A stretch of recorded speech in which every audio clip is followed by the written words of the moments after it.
Damn Weird, Episode 4, The Frilled Shark.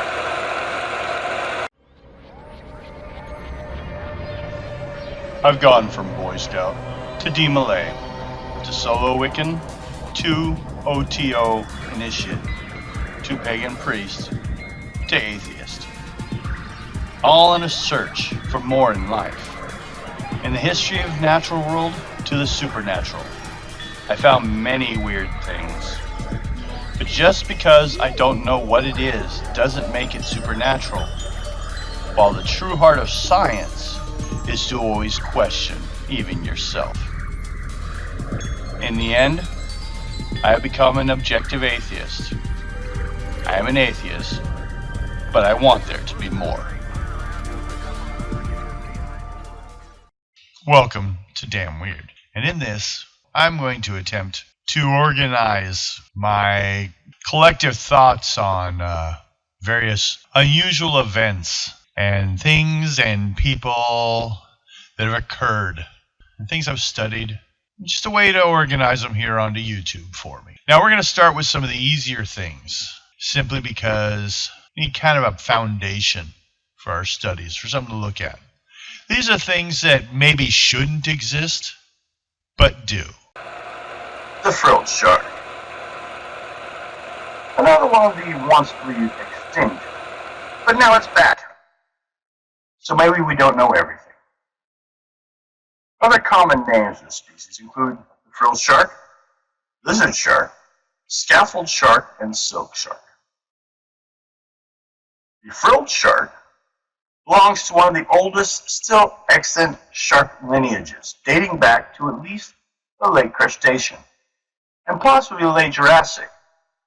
Because of the ancient ancestry and primitive characteristics, the frilled shark and other members of this lineage have been described as living fossils. First scientifically described by Ludwig H.P. Döderlein, who taught at the Tokyo University from 1879 to 1881, about 2 specimens captured in Tokyo Bay were returned to Vienna, but his papers describing the sharks was lost. I guess the specimens too, or did he lose those too? Oh. Bad luck on his part. The first official description comes from Samuel Garman in the 1884 edition of the Bulletin of Essex Institute. In the remarks after the description, Garman noted that such an animal as that described is very likely to unsettle disbelief in what is popularly called the sea serpent. Though it could hardly, upon examination, be taken for anything but a shark, its appearance in the forward position of the body, particularly of the head, belongs vividly to the mind. The triangular heads and deep cleft mouths, fierce looks of many of our most dreaded snakes. In such creatures so recently undiscovered, certainly calls for suspension of judgment in regards to the non-existence of the aft-appearing but elusive creature, the serpent-like monster of the oceans. With its elongated eel-like body and strange appearance, the frilled shark has been likened to the mythical sea serpent, especially when caught on accident and once on the ship, judged by its frightened look, worsened by possible damage from the nets or decay. Of course, an ancient sailor out in the huge seas might assume that this was just a small one, with mommy and daddy out there somewhere. Highly specialized for life in the deep sea, the frilled shark has reduced, poorly calcified skeleton and an enormous liver. Its body cavity is elongated and packed with a huge liver perfused with low-density oils and hydrocarbons, making the shark almost naturally buoyant at depth, meaning it hovers more than swims. The head is broad and flattened with a short, rounded snout. Nostrils are vertical slits separated into incurrent and excurrent openings by a leading flap of skin. Moderately large eyes are horizontally oval and lack a protective third eyelid. Scientists believe that it uses its posterior fins as a propulsion surface to launch itself at its prey. Its very long jaws are positioned at the end of the snout in opposed to the underslung jaws of most sharks. Its long jaws, which terminate at the back of its head, may allow the animal to gape extra wide and take in prey half as long as its own body. Analysis of the stomach contents of captured specimens has revealed that the frilled shark's diet is 61% cephalopod, 11% fishes, and occasionally other sharks. The frilled shark's mouth is just as terrifying a maw as the great white. It's lined with 25 rows of backward-facing trident-shaped teeth, 300 in all. Teeth are constructed for grasping, and from their peculiar shape and sharpness, it would seem as if nothing that came within their reach could ever escape them. Before, as we mentioned with Garmin, he rode. Even in the dead specimen, the formidable three-pronged teeth make the mouth a tremendous, troublesome one to explore.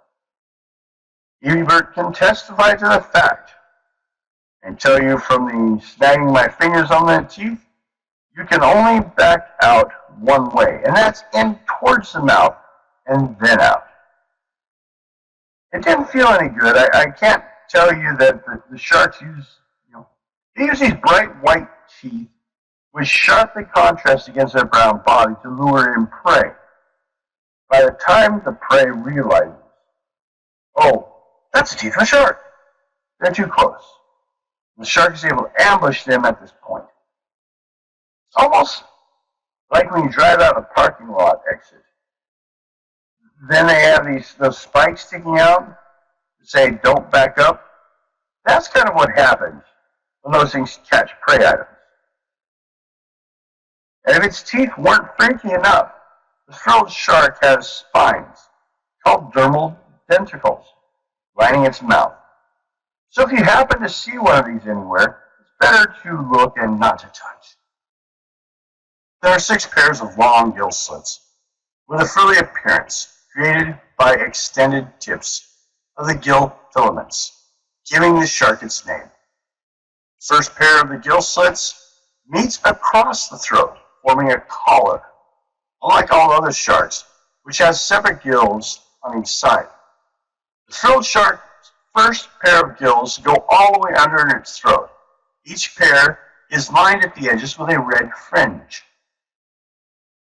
The frilled shark differs from the southern African relatives in having more vertebrae, 160, 171 versus 147, and more turns in the spiral value intestine, 35 to 49 versus 26 to 28, as well as in various proportional measurements such as a larger head and shorter gill slits. The maximum known length is 5.6 feet for males and 6.6 feet for females. Interesting enough, it's found all over the world, but you probably won't see it. The Food and Agriculture Organization of the United Nations notes the frilled shark is a wide-ranging but sporadically distributed. It resides in depths between 390 and 4,200 feet, so people rarely see these sharks unless they venture to these surfaces, which isn't unheard of. An average male ranges from 3.2 to 3.6 feet, with the females going 4.4 to 4.9. The maximum these sharks, as we covered before, is about 6.5 feet. Their gestation period may be about 3.5 years, though. A study of frilled sharks in Japan revealed that the animals breed year-round. Litters typically consist of 6 pups, which emerge from eggs while still in the mother's uterus, and are then born alive. Scientists think the shark may have the longest gestation period ever. Frilled sharks can gestate for as long as 42 months. That's nearly twice as long as an African elephant carries their young. Scientists theorize that the extreme length has something to do with the shark's sea habitat. Interestingly enough, it wasn't even seen in its natural habitat until 2004, when NOAA scientists exploring the latitude 3130 transect in the Atlantic Ocean, they captured a video of a frilled shark swimming over the sea bottom that was covered with tiny sand dunes during a submersible dive. This specimen has been on rare occasion caught or taken in bottom trawls. To the knowledge of everyone on board, however, this was the first time anyone had ever seen the rare specimen in its natural habitat. In January 2007, a Japanese fisherman spotted a strange eel-like creature with a mouthful of sharp teeth near the surface. He alerted the staff of the Oshima Marine Park in Shinzuoka. I know I'm mispronouncing everything here. Who captured the animals and transferred it to a seawater pool, where they filmed it.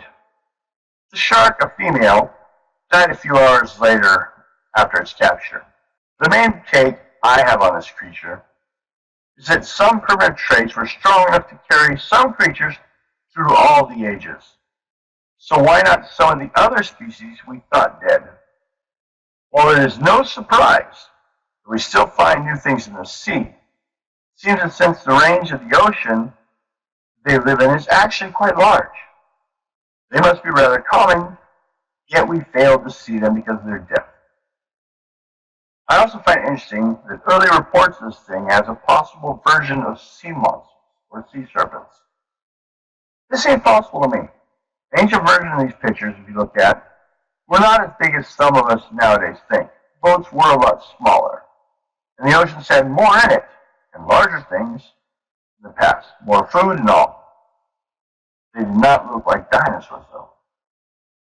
They may have only seen these things following their anchors or when caught while fishing or netting, or maybe in the bellies of large whales, thus pictures of whales fighting sea serpents. Because there's no chance they ever saw one in its natural environment. This one seems to me to be a close possibility. Old pictures seem to show them, rarely with their heads out of the water, unless on a line or biting onto a boat. But also, if these survive, what possible larger or smaller or other types of these descendants did as well? Is it alone in its branch of evolution? We don't know.